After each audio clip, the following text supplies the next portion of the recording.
It's the guts and it's the glory.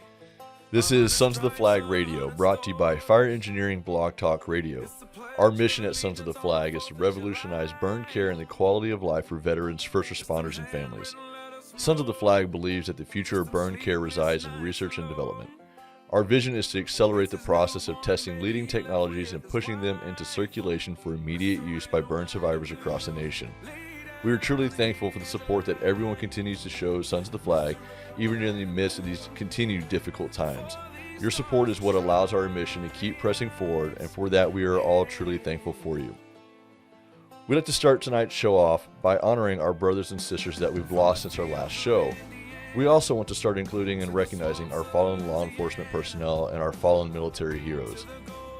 Tonight, our fallen firefighters that we're going to honor since our last show are William Mertz, Eric Segura, Lonnie Bowler, Taylor Bradford, Edward Bookmeyer, Edward Vasquez, Brian Ritchie, Gwandez Smith, John Jonker Sr., Terry Watts, John Evans, Edward Kareem, Gary Key, Philip Ginter, and Jeff Brozich. Let's take a moment of silence to honor these fallen heroes.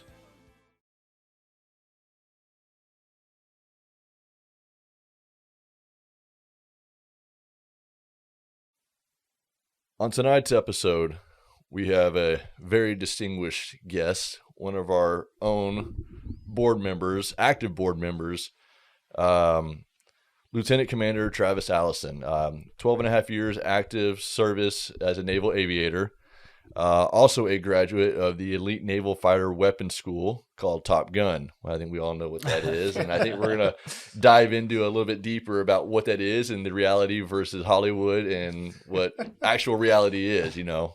But we're honored to have Travis joining us tonight, along with Landon, and Bert will probably jump in throughout the broadcast itself. So, Travis, welcome, brother. Yeah, honored to be here.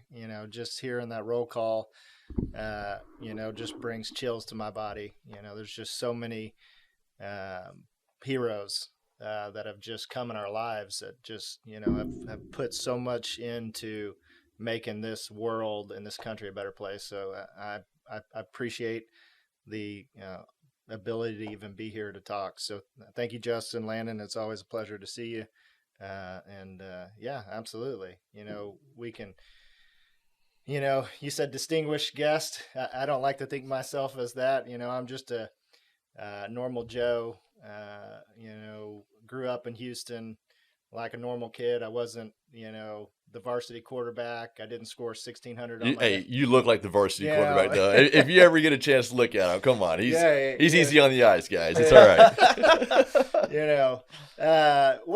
Didn't score 1,600 on the SAT, wasn't an Eagle Scout, and those things are great, but I was just, trying to get through life like most of us are. Right. I would say the majority of us, really had no idea what I wanted to do with my life, to be honest with you. My journey's a little atypical, but, I like to talk about it because I think it gives a lot of people hope to think that, a normal person can be a Top Gun fighter pilot, and you can do those things, and God's mission for you is different. Everyone's got a story to tell. Absolutely. And, the key as we go through this is, keep aligning yourself with people that want to help bring you up, not bring you down. And if you do that, it's amazing what will happen in your life, and it sounds easy to say, it's hard to do, as you're going through it. We all go through those struggles, and, my life was no different than y'all's. And so, went off to college at Texas A&M. I wasn't in the Corps. And when I tell people I went to A&M, they go, "Oh, you were in the Corps." And I said, I actually wasn't. Was just, once again, a standard college kid, going to classes, not going to classes, staying out late, having a good time, eating pizza, all the stuff you do as a college kid, just, and trying to figure out the same thing. What's the next step for me? Right. I came from a family that served the country. I had two uncles, and we were talking earlier, Justin, before this started. two uncles that served in the Houston Fire Department and a cousin that currently serves there. And I got to watch their selfless sacrifice. I got to see the camaraderie that they had growing up. I really didn't know what to do with it, and then, or what I was trying to be taught, at that moment. But as I got older, I realized those were the things I loved doing, was be around people that had the same mission, people that wanted to, help other people out and grow together. Because at the end of the day, who you surround yourself will help define who you are. Absolutely. And that's real. So college, my senior year was 9/11. Everyone remembers what they were doing that day. We lost so many men and women. It's just just going back and reliving that moment for me in college, it defined my life. Right. I remember waking up to a phone call from one of my roommates' parents in our house that we were living in college. And this is back when you had landlines and you actually, as we talked about earlier, phone books. Yeah, the yellow exactly. pages, We had a landline and an answer machine, believe Right. it or not, so, the answer machine went off and, beep. And then, she started talking and we were all sleeping. We're college kids. Right. And it was early in the morning. And she started saying, wake up, turn on the TV. And we had turned the TV on. The first tower had already been hit. And I just remember sitting there like, what is going on? Yeah. And it really wasn't until the next few days where the aftermath really hit me as a young adult, which was hearing the stories. I remember listening to this. It was like yesterday. This guy that owned a private equity shop in one of the World Trade Centers, it was, maybe 20 people. And, he had that New York accent, and he was on the radio station talking about how he took his son to school that day, and he never takes his son to school. Right. He just said, hey, today I'm going to do it, and I know there's a lot of stories like this, but I just remember this one hitting me really hard. And he just starts bawling, and just said, I wasn't there, but all my employees were, and every one of them perished. Yeah. And here I was, grew up in Houston, had my political views that I thought were, and I didn't realize there were anything outside of Texas. Right. I'm hearing this, American from New York, just talk about the tragedy. And I just said, what, I've got to do something more for this country. Yeah. But I didn't know what to do. I was like, what do I do? How do I serve? And so I really started going through the process of trying to align myself with people that had served, and asking, hey, how can I serve? And so I was blessed enough to have grown up in Houston with, where NASA is obviously pretty prevalent. And one of my mentors was good friends with two gentlemen that walked on the moon, Gene Cernan and Charlie Duke, and was able to have lunch with them and just listen to their stories. Charlie Duke being Air Force, and then Gene Cernan being Navy, and just they were so proud when they talked about the service. It was not about walking on the moon to them. It was about their brotherhood. Right. These are guys that touched the surface of the moon, right? Yeah. And But where most men have not been. Exactly. It's uncharted territory. Select few there. Right. Select few. And they didn't talk about that. To them, it was, hey, the people they served with. And I said, that's what I want to do, and so I went down to the recruiter in Houston and, the Navy, I had whittled down that I wanted to try the Navy route, and went down to the recruiter and just said, hey, I'd like to apply for a pilot slot. And he laughed at me. I'll never forget it. And this was post 9/11 where recruitment was going through the roof. Yeah, right? they were grabbing anybody and everybody. And he laughed at me, in a not in a mean way, but he literally laughed and said, you and everyone else. And I said, well, can I at least put an application in, take the test, just see what happens, And of course he was like, yeah, absolutely. Like, this kid's not getting it. Got to get those numbers up. Yeah, exactly. And he kept pushing, hey, do you want to be a submariner? Do you want to be a surface war officer? That nuke is looking good for you. Yeah. Yeah. And I was like, I wasn't smart enough to do those. So I took the test, put the application in, and, was anxiously waiting, but, praying that, God would do his will. And I got a call from the recruiter and said, congratulations, you got accepted into OCS, and, you're going to leave in October, and, you got a chance, you got a pilot slot. Doesn't mean you'll get your wings, that's just an opportunity. So that's where it, I'll never forget it, just that day, like my life happened, and I got a chance to serve, Absolutely. But the hard work started, so like, and we can talk more, but that's really the beginnings of, how everything happened with me. So atypical,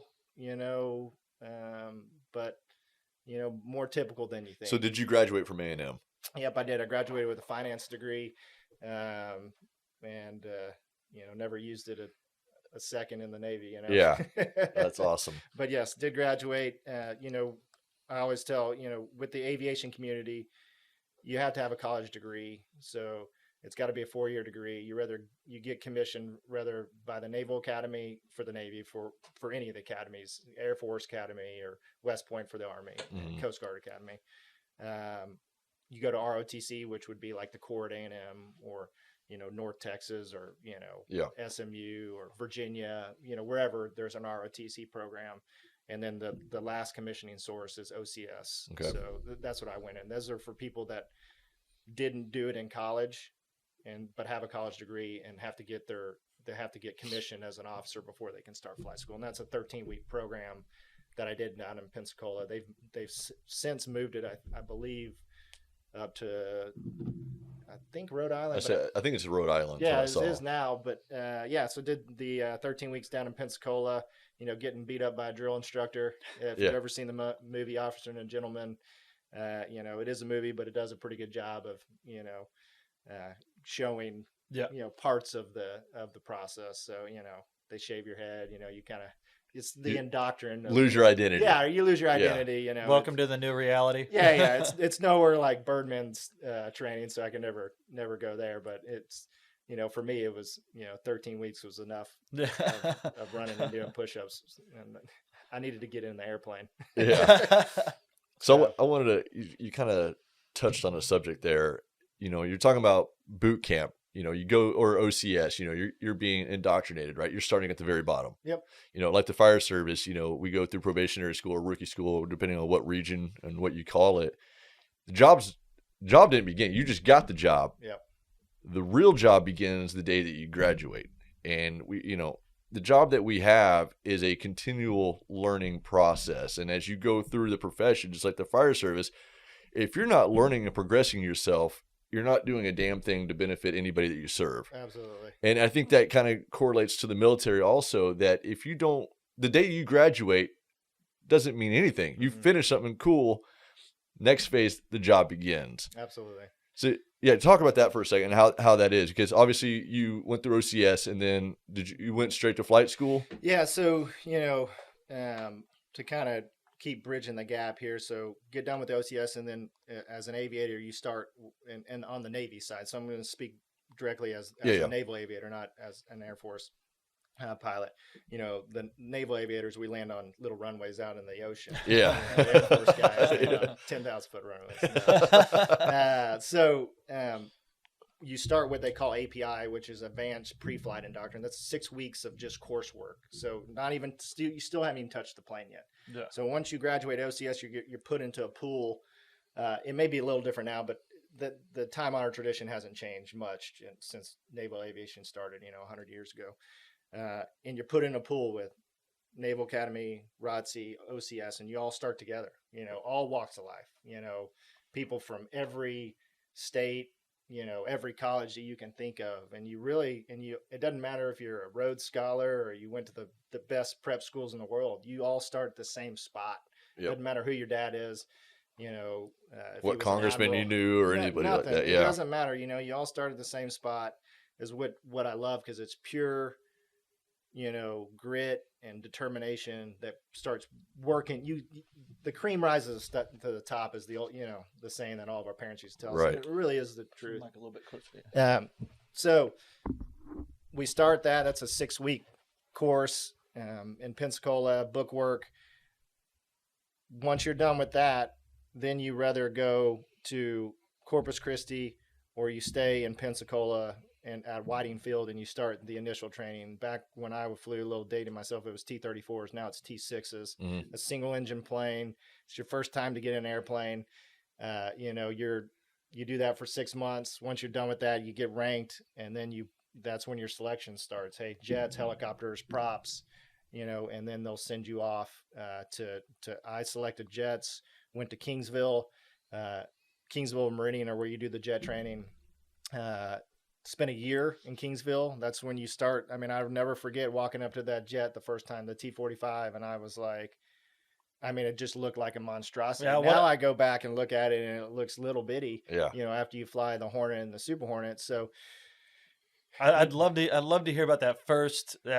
Not only the first moment of walking up to it, but getting into it, and that I think Bird said whenever he graduated, he got a gun. Whenever y'all graduated, y'all got $100 million plane. yeah, absolutely. I mean, it's one of those things. I tell the most surreal thing of going through the training was, so when you're flying the T-45, this is before I even got to the Hornet or the Super Hornet, right? So I'm still in training.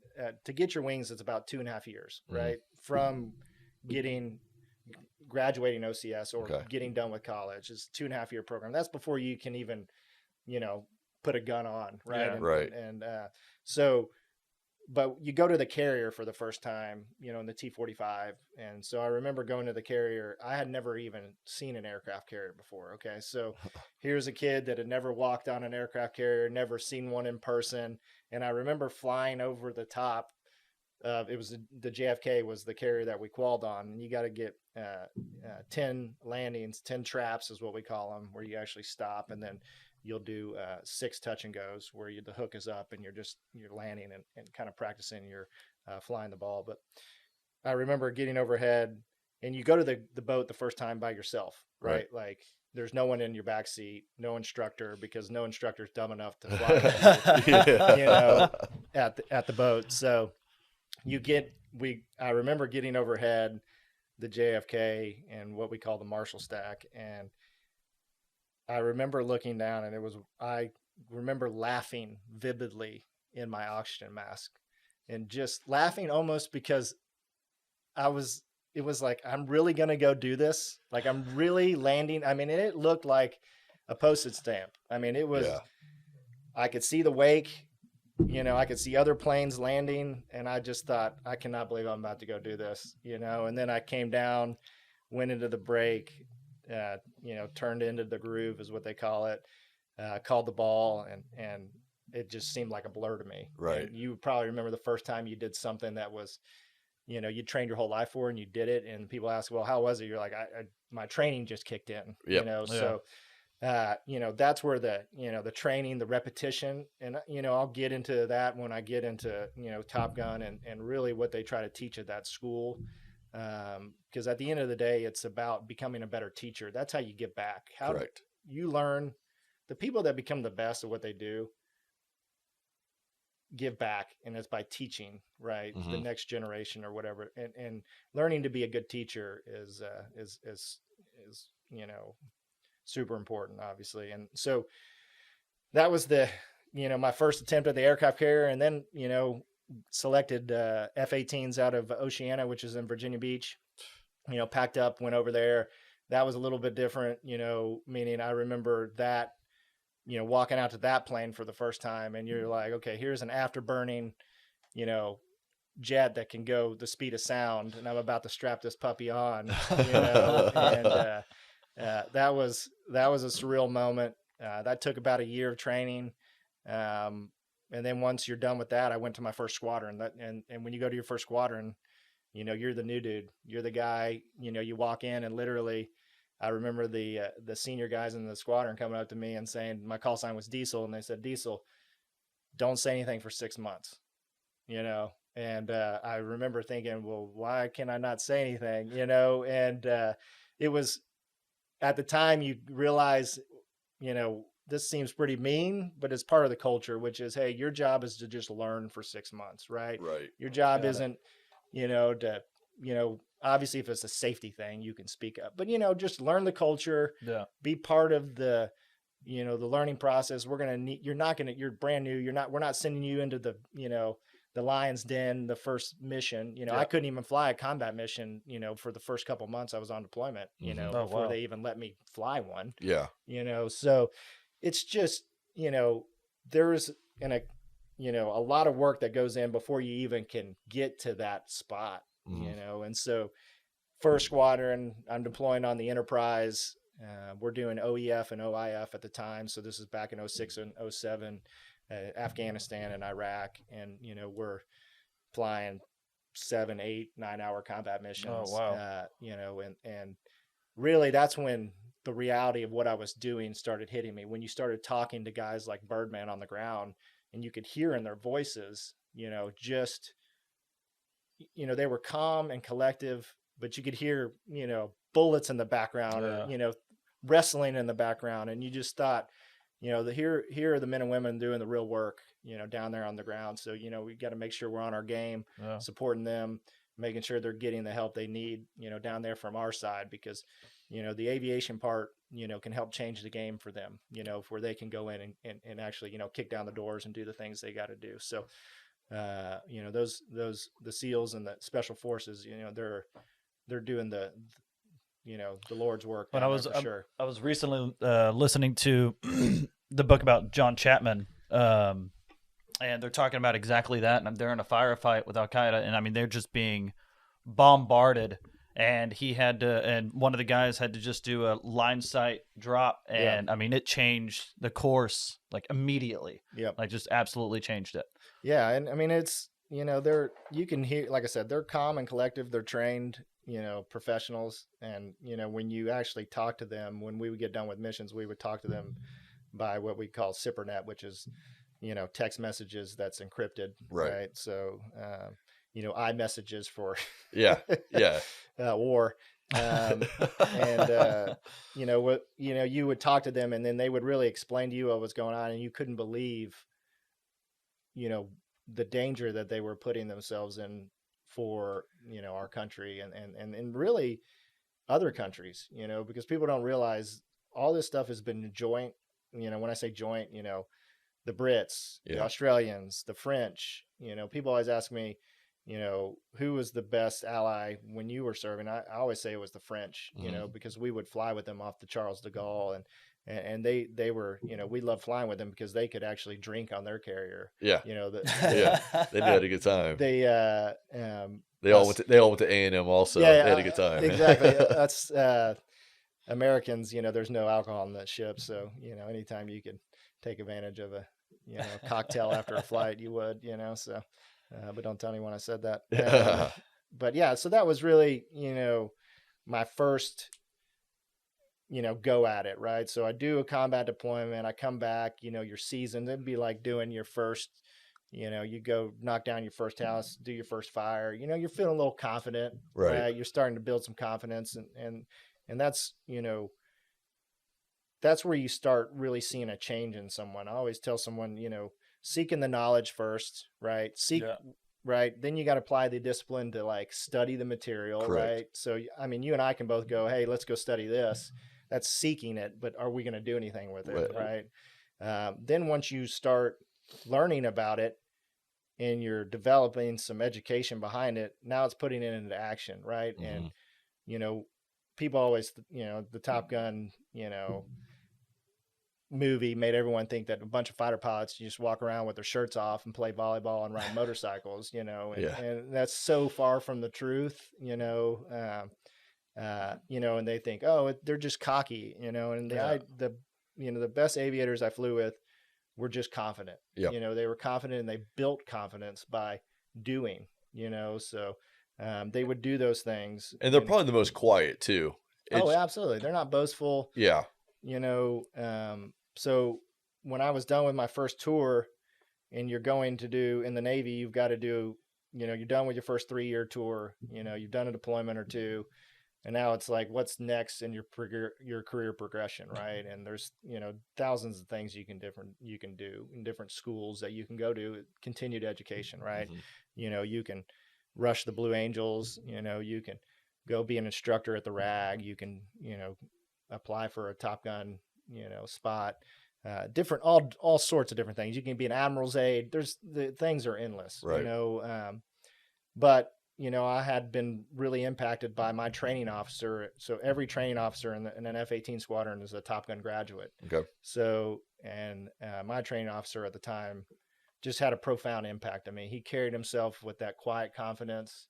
When you flew with him, he was the best. I mean, it was a pleasure to work with him. He would stay late with you.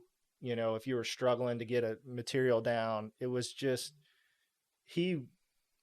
that was who I wanted to be. Yep. So I wanted to apply for Top Gun. So we put an application in, got my recommendations. You have to go out there, do rush ride, and put yourself in front of these Top Gun instructors, which was pretty nerve wracking because these guys and girls are the best of the best. Yeah.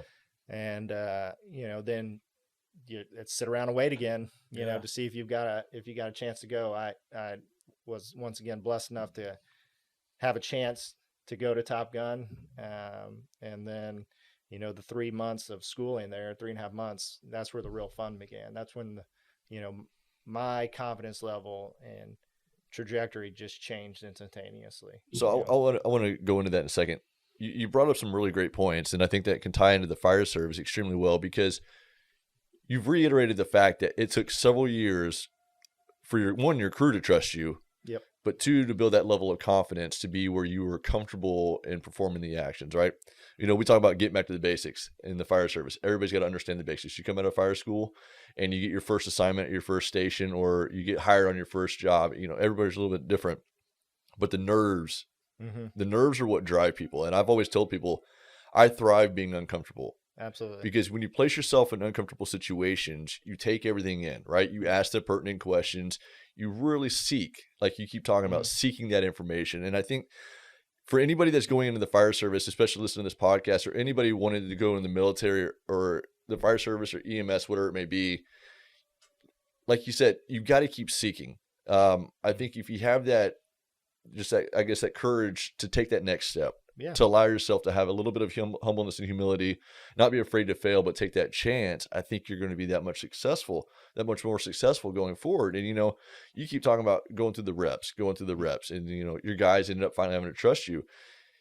It's that guy that's the loudest in the room that you need to be most weary of, right? The guy that has to have his name portrayed everywhere, that you got to know who he is. Watch out for that one. You know, in the firehouse, if you walk in the house, you're going to know exactly who he is. Right? He's the one that's loud, he's boisterous, but he doesn't have a bit of confidence. Zero, yep. You look for the senior guy, you look for that guy that's quiet, the one that's humble, the one that has a huge level of humility. Yep. But like you said, you know, going into the mentoring aspect, the guy, he sat there, you said, was it your commander you said? Sat there with you at night? Yeah, it was my lieutenant commander. He was the training officer of the squadron. But yeah, he would just sat with me. You're 100% right. I mean, there's the old saying that if you're not nervous, you're not ready. Correct. I always tell people, you know, if you don't have those butterflies, then you don't know what you're about to go do. Right. And you don't know, you know, it's the ones that you said that are boastful, that don't have those butterflies, that I'm worried about because, you know, people would always say, you know, what's it like landing at nighttime, or what do you ever get comfortable? And I'm like, I never got comfortable. No. You know, being comfortable. That's when failure, that's when death hurts. You know, like every flight was, you know, a different, you got more confident, you know, but I was never not nervous, you know, when I would do something, you know, because there was just so much at stake always. And if you were you know, you wanted to make sure that you weren't letting the team down. Right. And so that's what causes that nervousness. Right. And so, I mean, you're 100% right. And, you know, that's the, you know,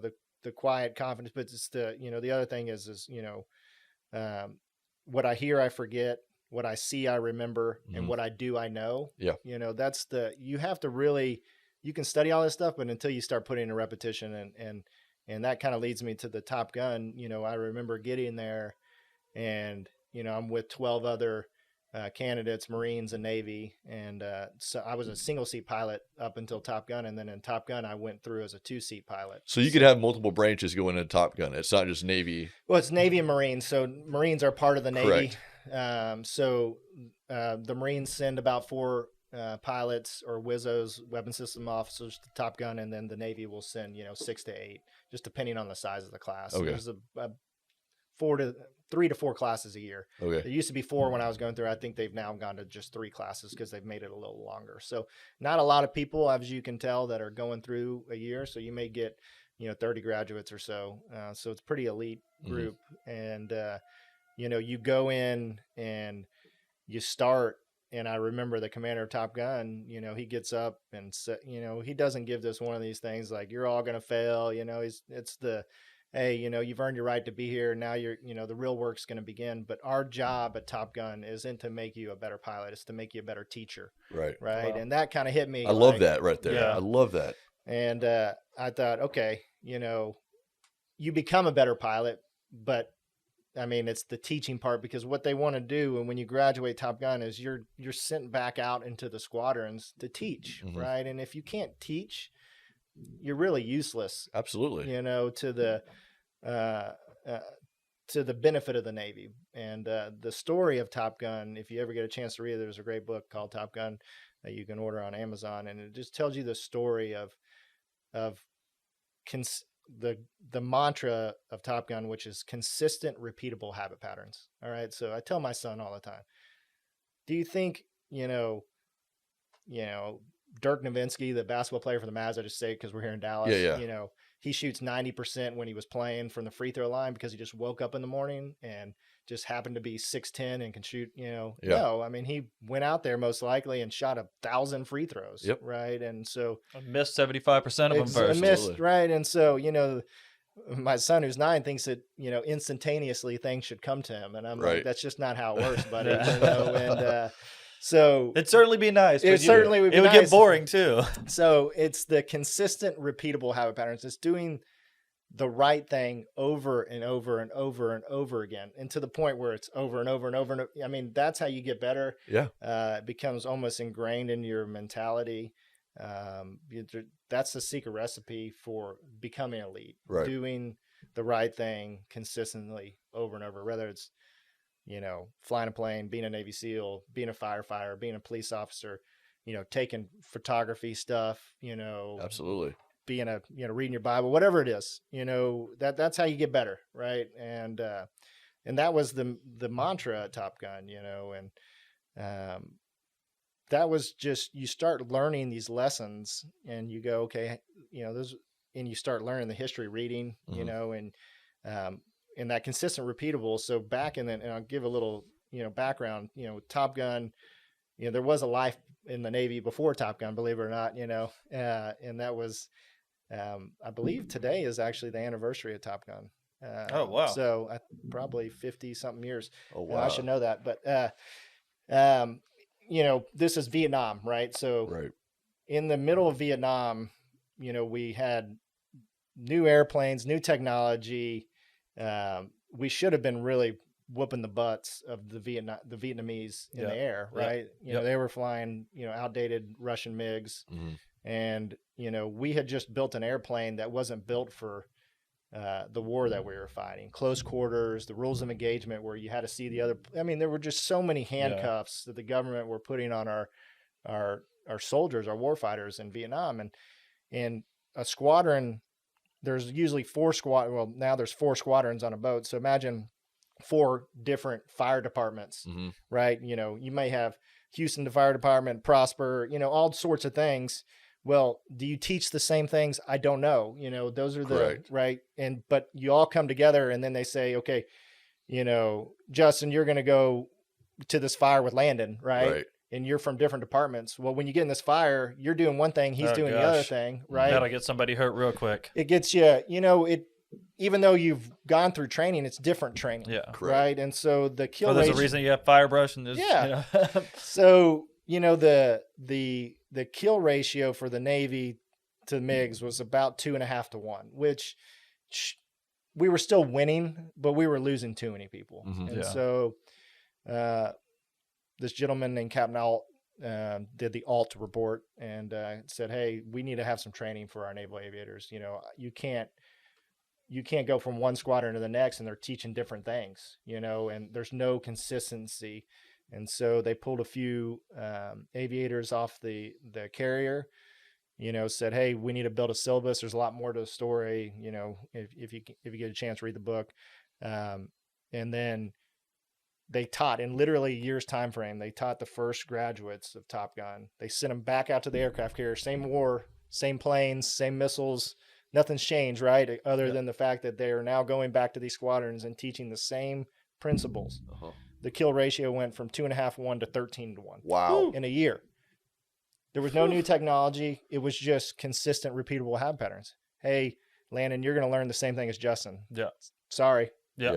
And you know, we used to say, you know, shooting from the hip. You can't shoot from the hip. No. You know, Birdman might, because he's good at it, but I can't. But he also did that numerous times before. Yeah, he learned did how to that do it numerous times. So that's where, you know, it comes into getting, you know, just like you said, remembering the basics. You know, once again, you know, you would think when you went to Top Gun that you were going to learn these extravagant flight maneuvers and things that no one had ever done before. And instead they said, no, we're going back to the basics. Yeah. And, you know, you can one-off things, but those don't usually work very well. So, hey, we're going to form tactics that can be taught to all the aviators, whether it be the brand new guy or, you know, the captain of the squad or the commander of the squadron, you know. So, and does that alt report the birth of the Top Gun? That was the birth. That was the report that went to the Pentagon and to the people that said, okay, hey, there's something that needs to be done. Yeah. And then, you know, the rest was history. And then it just, you know, obviously they've made a movie about it, and there'll be, you know, Top Gun 2 whenever that thing comes out. Sometime. So just 30 years later. That actually kind of gets me into that. I just want to touch it for a second, because Hollywood knows how to distort images, right? The fire service, sure, they take. Don't even get me started on the TV shows that are out there, but man. they have those TV shows. Austin 911. Yeah, I don't even want to name them, but you know, we have certain movies, and everybody always asks me, well, how similar is it to what you see on TV? And the only movie I can ever say it's closely attributes to, and it's usually the first part of the movie, is Ladder 49, just because there's a lot of similarities, and I love the story of watching him, you know, go through the ranks and go through, you know, his time in his firehouse and watching his crew grow, watching that bonding. How distorted is Hollywood versus reality for the Top Gun? Because we see, you know, Tom Cruise, bomber jacket, aviators, Ducati or whatever he is, volleyball. Exactly. Playing volleyball without your jacket. You know, I don't want to burst people's bubble, but, you know, they actually did a really good job with the movie. And they did that because the directors actually brought in the Top Gun instructors to help build the story, not the storyline, but help. Look, it's still Hollywood eyes. I mean, do we sit in the bar and sing to the flight instructor, you know, and, you know, you lost that love and feeling? Like, no, that stuff doesn't happen. I'm not going to the bar with you anymore. You know, but the premise behind it, the stuff at the beginning, you know, hey, this is how it is founded. They actually filmed it on the Enterprise. So the scenes are real. Like, they're not, you know, if you've seen the movie Stealth or some of these other movies, they're just so out of the, you know, that they're not even close to reality. You know, so there was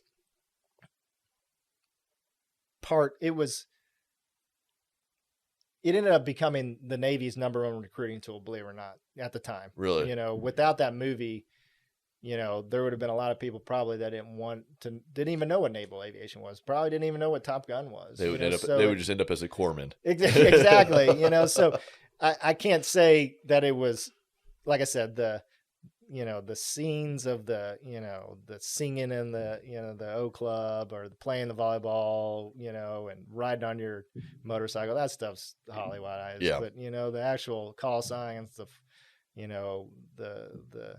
kind of, you know, squadron talk, it was pretty real. It was, you know, it's good enough where I, you know, everyone, I mean, I would lie to you if I didn't tell you I watch it every once in a while. I'm like, man, that's pretty cool, man. You know, my 5-year-old son loves, you know, we watch certain parts of it. He loves the movie. The music in that is still priceless to me, but, you know. Oh yeah. The soundtrack is on point. You know, but yeah, so it's got its Hollywood moments for sure. Well, and so you're there and you're running these missions, and how much is this changing your perspective on life? How much, like, what? Because you went to school to do one thing. Yep. Now you're doing this, and how much does this change the trajectory of your life and what you want your future to be, and how you're going to kind of organize your future?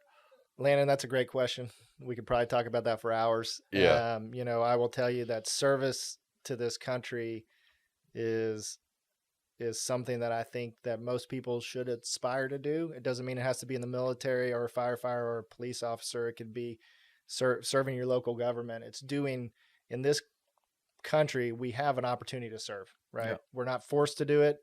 And when you do that, when you give back to the greater good of this country, it just really changes your perspective on life. You know, for me too, when you ask, you know, there's another thing, you know, one person, you know, a mentor always told me, if you don't know what to do with your life, join the military, because you'll figure that out pretty quick. Right. The fire department, or, you know, and it's the truth. I didn't know what I wanted to do. I slowly started learning, you know, and it changed my life forever, in a good way. You know, I can't sit here and tell you that, you know, if my wife was here sitting here, she would tell a different story. You know, the time away from home, you know, just being disconnected from your family. I mean, there's so much sacrifice, rather, like I said, in any of these departments, you know, I mean, you're gone, you know, the fire department, you know, the same thing. I mean, you're not sleeping at home, you know, and that's time away from the family, and that's time that you're not connecting with your spouse or, you know, your kids or things like that. So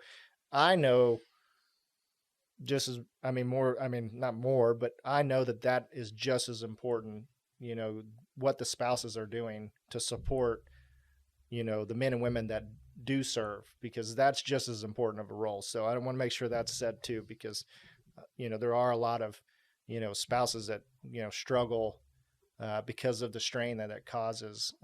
And I'm here to tell you that, you know, I've been there, got the t-shirt. Yeah. Don't give up, you know, keep pushing forward, and surround yourself with good people that want to help. But, you know, the biggest change for me too, other than building some confidence of like, hey, you know, I can, you know, I can talk to other people, or I can walk in the room and not be scared to, you know, talk to, you know, a CEO now, you know, like you just learn to be a normal human, because we're all cut from the same mold. Yeah. We just take different paths. Yeah.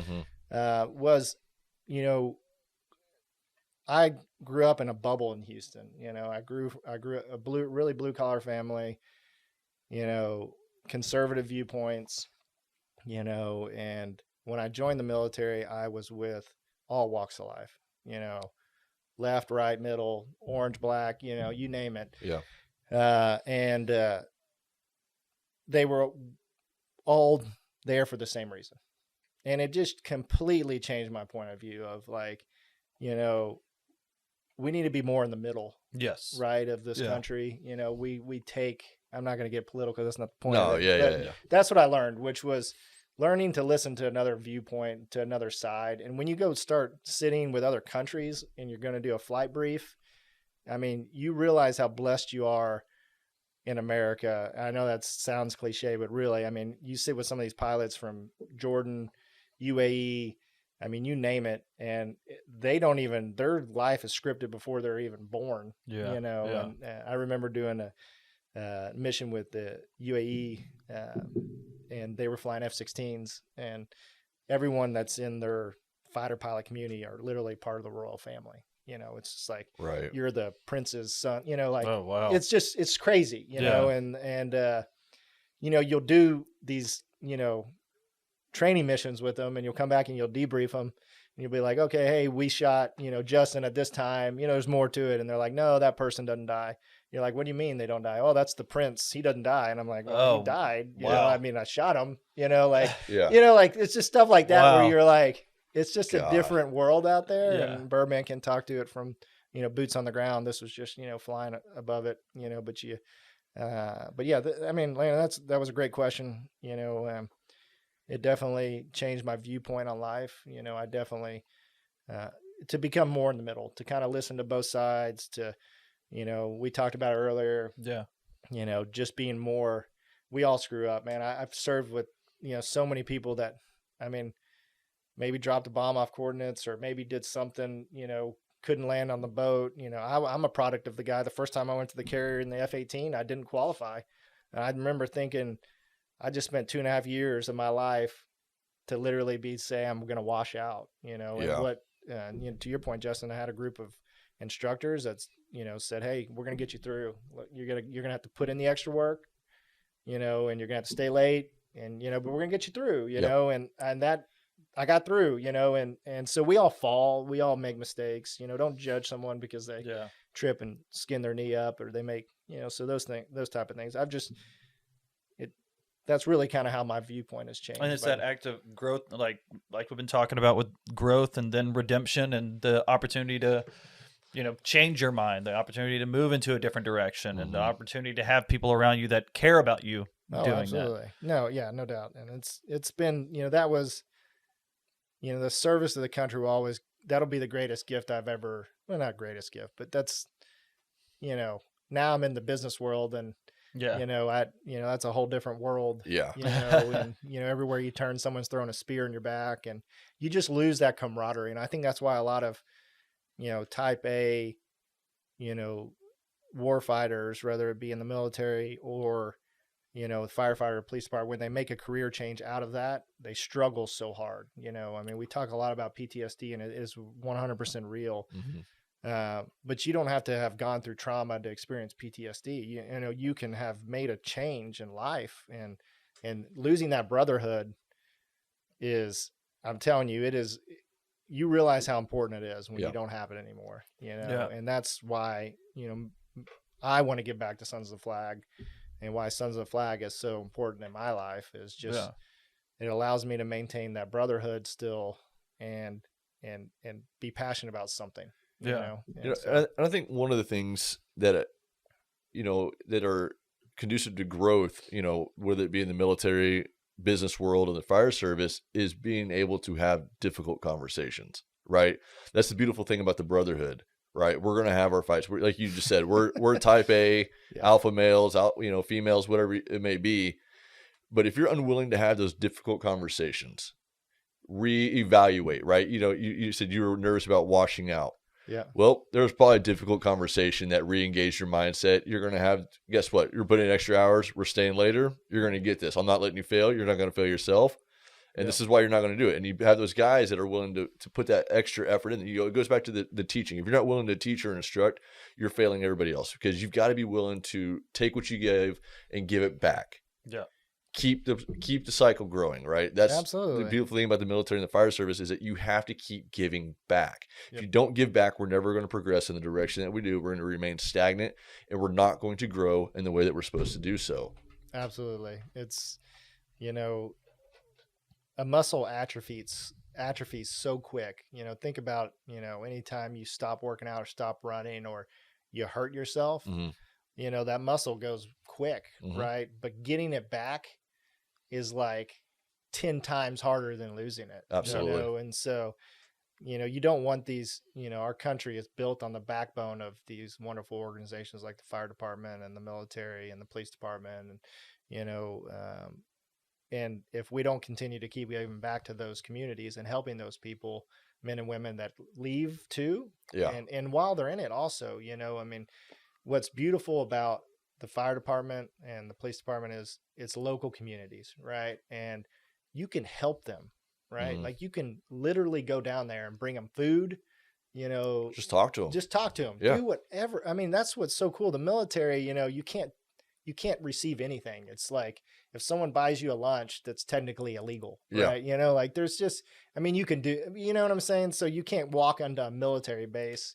It's harder to give back. So you really help, in my mind, we really help people in the military is when they transition out. Right. And so, however, in the fire department, the police department, you can help them while they're in, right? Tell them, man, thanks for what you do. You can do that, but do things while they're there at the station, right? When you see them on the streets, I tell my kids all the time, I loved it. I would take my kids to school when I was up at the Oceana in Virginia Beach, and I'd have the flight suit on, and kids would just say, thanks for your service. Little kids, 4 or 5 years old. Absolutely. And I was like, man, that just made, not like I was bravado about it, but it was like, it's good to hear that somebody appreciates it. So I tell my kids the same thing. Hey, look, don't be, respect, police officers and, those type in fire, but you can go up to them. They're humans. Yeah. Well, it's almost as if people have kind of blocked off the part of their mind that realizes that these are people putting their lives on the line. This isn't them. They are not just going into the office. They're not just, standing outside of a location or something like that. Yeah, They no are doubt. literally putting their lives on the line, whether you want to admit it or like what they're putting their lives on the line for. They're putting their lives on the line, and saying thank you is pretty much the least you can do. Oh, and it goes, Justin, you know that when someone comes up to you and says, thanks for your service, you're like, man, I appreciate it. Absolutely. And I tell, just because you serve doesn't mean you can't thank people for their service, and, especially, so you're 100% right. Landon, I think that's a great point. Well, you mentioned it being in, help change your perspective. And now you've been helping Sons of the Flag. How long have you known Bird? When did you first hear about Sons of the Flag? How did that connection occur? So I met Bird about 5 years ago when I just moved back to Dallas. So remember when I talked about, the hardest transition a military person makes, especially, coming off a deployment. I mean, literally flew my last mission in Iraq and Syria, come back to Virginia Beach, hook up the U-Haul, move to Dallas, no job. What am I going to do? Right. Luckily my wife was from here. So we had, so I was really searching for, hey, how do I was just a lost soul, to be honest with you. And I had met a gentleman that was a naval aviator, older type, that said, hey, I have a restaurant and we have a get together, once a quarter where I invite other military people to come and we just, break bread, share some stories, have some cocktails. And I said, okay, great. And that's where I met Bird. Bird started talking to me about, his service and what he was doing. And he had the same story, as me, in different facets, Right. Hey, got out, started working, struggled with what he was doing, wanted to do something that he could be passionate about, wanted to get back to the burn community. And when he was telling that story, when you hear his mission, you can't not want to help. Absolutely. Right? And I wasn't affected by anyone that had severe burns, and we talked about it, people, there's a difference between touching your finger on the stove, and really having head to toe burns or, any type of things. And as I said, I want to know more. And he would, start talking to me about, hey, this is what we do. This is how we help firefighters. This is how we help burn victims. And I just started listening and I thought, this is incredible, right? No one talks about this stuff. Mm-mm. No one wants to. And when you go and you see the burn units anywhere you go, or you see someone, it's hard to look, right? And it's not because, and it's not taking anyone away that has lost a leg or an amputee or something. And a lot of burn victims have lost, Yes. And you can get a prosthetic in this day and age. But they're pretty darn good. You can cover it up with a pant leg, and sometimes you and can't that's even not tell. taking anything. No, I've got all absolutely my not. phalanges and all the other stuff on my body. But a burn victim, there's nothing to cover them up. No. And you see that, and you hear about how many surgeries they go through just to be able to look themselves in the mirror. Yeah. We got to help these men and women and children out. I mean, they deserve.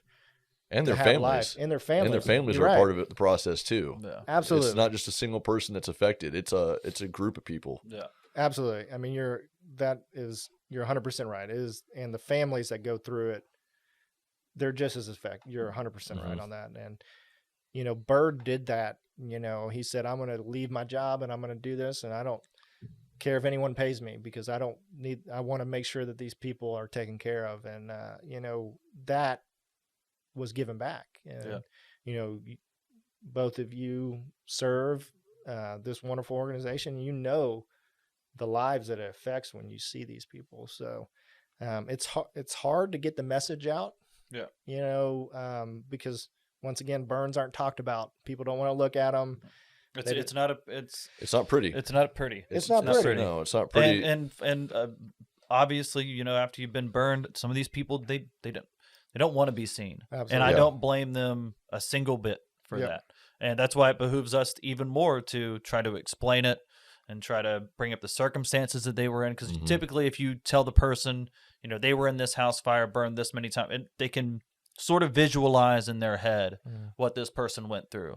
And you can hopefully change some minds on getting behind you and really, supporting a cause that needs more support. Oh, absolutely. There's not enough Sitting on the board, we'll go through the financials, obviously, and full transparency of there's never enough money to support these families, right? And the surgeries are so expensive, and it's not just one. No. They're doing multiple, and they've got to fly. We've got, and what Bird has done to build that team, is just, it's second to none. No one goes to medical school to be a burn surgeon, right? Because at the end of the day, we live in a world where supply and demand, even in the medical field, if you're not seeing patients, they're not getting paid, right? And that's why we've had our fellowship program is just for that exact reason there. Exactly. Well, what are you going to do? You're going to stay on burns, or are you going to jump over to reconstructive surgery and do plastic surgery? Yep. And I don't blame people for going down that direction, because also you have to be passionate about what you're doing. And if your passion is in a different area, or if the money is just better for you in a different area, but trying to hold on to them, and Bird, like you said, has created the fellowship to where, hopefully it does hold on to a few. And we've fortunately met some really great people that are hopefully going to stay on that trajectory. But that's Justin had talked about it earlier, and to kind of go full circle here. But the fellowship, what it does is it teaches someone to be a burn surgeon, right? And then that teacher can teach someone else that teaches someone else. So hopefully it's the gift that keeps on giving. Yeah. Right. So that's kind of the full circle, anything you do in your life, try to seek the knowledge, build some confidence in it, and then give back when you have that knowledge and confidence, because that's where the magic happens. Absolutely.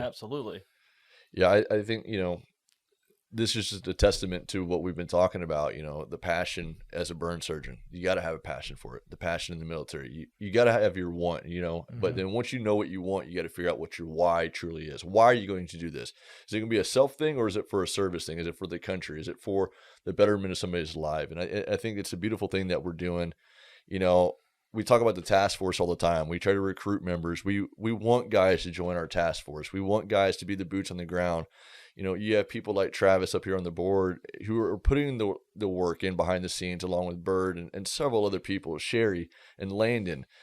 We've got a huge organization here, but we're a small organization. Yeah. And we're trying to do the best that we can for the better good of society. And we're all behind our mission here, to revolutionize burn care and the treatment, right? Yeah. We want people to get back to the best quality of life possible. And I think Bird has set this standard, we talked about before, getting rid of the minimum standard. Bird has set the standard. Yeah. The standard is here, and we're having to exceed the standard. The problem is there's not a lot of birds. Correct. You can only be in one place at one time, and that's he wants to be everywhere. Yeah. And I think that's what you were, the task force is a way you can give back. Absolutely. Right? And we need more boots on the ground, and we need more people getting the message out. People, and I was the same way when I had zero nonprofit experience. Yeah. Right. Here I am, I was an aviator, and then Bird asked me to be on the board, and, I was a little nervous because, what do you do? Yeah. Like, how do you help? And then slowly you start finding your niche in on the board. But, everyone can bring awareness here. Right. And so it's not, you don't have to go raise $100,000 to be, and that's what, I had that thought too. Well, right. If I'm going to be on the board, I've got to go find some big donors, and of course we want them. We want them, But it's the drives at the school, or like just getting awareness out. Companies can do. There's so many things you can do to. $100 is $100. $1 is $5. Yeah. And so that's exactly. I'm glad you hit that. The task force. Those are the real champions. Because they're out in the local community, and when you meet, people that are serving on the task force, it's literally, you're not getting paid. Right. Yeah. Right. It's just pure selfless sacrifice. And with our task force members, if anybody's wanting any additional information, log on to sonsoftheflag.org and look up our task force members and see if somebody's in your state. If we don't have a person in that state and you're interested in this, I'm telling you, fill out an application. It'll go to Landon, and then Greg Turnell, who we interviewed last month. He's our task force director. He'll be in contact with you, and we'll help you. We don't bring people on just to let them be stranded. You know, like Absolutely. Travis said, you know, it's an uneasy feeling getting into the nonprofit business. Yeah, I had absolutely. no history, no background Same. in it either. Yeah, exactly. And there's still days that I wake up and I'm like, am I doing enough? Yeah. But sometimes just the word of mouth. If you want information, we do have brochures. Like I said, get up with one of our task force members and we'll get you the information that you need. But we have great resources. I mean, we have a Navy SEAL who's running this place, you know, and who's doing a phenomenal job. We have a Top Gun fighter pilot here who is helping run this place too and doing this thing. And then we have guys like Johnny Walters, you know, Rescue 1, Greg, you know, I think Rescue 2 out of DC. The years of experience that we have here is absolutely incredible. You surround yourself, like we've been talking about, you surround people that are going to build you up. They're going to make you better. You know, you're going to make us better by joining our team. And don't think that you won't, because you're bringing something that we don't have. You're bringing You're bringing a different personality. You're bringing something special to us because you're mission driven. You have the heart for what we want. And I think that's what Sons of the Flag is. You might know somebody that you will obviously know somebody that we don't, but you know, and the way that Bird has been able to organize certain things, I mean, whether it's with being able to fly the patients for Mission Reconstruct Freedom, just by meeting somebody that's willing to fly them for free. I mean, that takes a lot of money off. Not every person gets flown for free, but at least some can. It alleviates some of the pain. It alleviates some of the, and it provides these individuals. Absolutely. It just takes one thing off the book, and it provides them with a way to get to the destination where they can get a surgery that is extremely meaningful and can really fix up their life and get them back to some state of normalcy. And so if you might know somebody, you never know what people can provide, especially whenever they're driven. You just really can't understand. When people get motivated, they can do some really, really incredible things. We can tap into your potential. And like I said, if you're uneasy or nervous about doing this, I promise you, you're going to be in great company, because we're all everybody's uneasy and nervous about what we're doing. Yeah, but that's with the, you know, the brotherhood and the sisterhood and the, you know, all the terms that we throw around. But that's really what it means, is picking each other up when you're down, helping other people out. Those are the things, you know, you hit the nail on the head. Our job is to, you know, bring awareness to burns, help these burn survivors get the help they need and their families. And at the end of the day, sometimes it's like, hey, I mean, Birdman the other day was, you know, I needed a plumber. Hey, here's a contact. You know, it's Absolutely. just, it's the connection. It's the connection. So there's no, you know, that's the type of, like, you know, you're going to have that brotherhood and sisterhood where you can say, hey man, I'm struggling in this, or I need help here, or can you help me with this, or can you connect this, or my son's looking for this, or my daughter's, you know, that you build that here. And no one has ever, you know, that I've contacted with here has said no to a request. Hey, Right. I need you to do X. And it's like, all right, let me get into my connections and we'll figure out how to do it. Yeah. And that's where you know, you really, really, really dig down deep. So appreciate that. So we'll go ahead and wrap this up. I think this has been an awesome conversation. I can't Thank you so much. enough No, for being thank here. y'all. It's an coming. honor to hang out with y'all. You know, and when I told everybody that we were doing this interview with the Top Gun pilot, everybody's like, "No way, man!" I was like, no, it's I wish I had more sweet stories to tell y'all. You know, we could probably talk for hours. Well, here, in the experience, because I remember you spoke at our Stars and Stripes, Yep. and that was pretty eye-opening for me. I don't have a lot of experience with the military, don't have a lot of experience firefighter or nonprofits. So whenever I first started working with Bird, all of it was brand new. And I remember him telling me I got two options. I can either jump out of a plane or jump off a mountain. So it's like, you're coming into a new Sure, world, like right. immediately. Yeah, absolutely. But being able to hear, you know, your story and the other guys' stories and the firefighters, and as a civilian, you know, I do want to say it's very much appreciated what y'all do. And, you know, I always feel fortunate for being kind of like the odd guy out and getting to be the, you know, the eyes on the outside and hearing y'all stories and seeing what y'all bring to such an incredible organization that I'm honored to work with. Yeah. Well, I appreciate it, Landon. It's, you know, I know Justin would say the same thing, but it's an honor to serve. You know, I never take it for granted. No. And you're giving back too. You know, we're all giving back, you know, so my service isn't any more important than anyone else's, I promise you. And I never look at it that way. One last question. Favorite airplane? Is it the Hornet?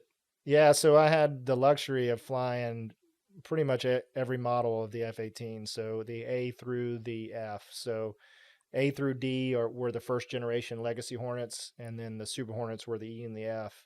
But the Super Hornet by far, I mean, it's a brand new car. Right. It was, it was a great plane. I flew the single seat and the 2-seat, and, love both of them. Flew with some amazing weapon system officers that are my dear friends for the rest of my life. But yeah, I mean, the Super Hornet Boeing did a great job with that plane. It got me home. Yeah. Bet you your 100% family, of the time. Yeah. So it'll go down as definitely my favorite jet to fly in the Navy. If people wanted to reach out to you, ask you questions about it as maybe a follow-up to any of this information, because you provided a lot of great information, especially just on the mental, family aspect, Yeah.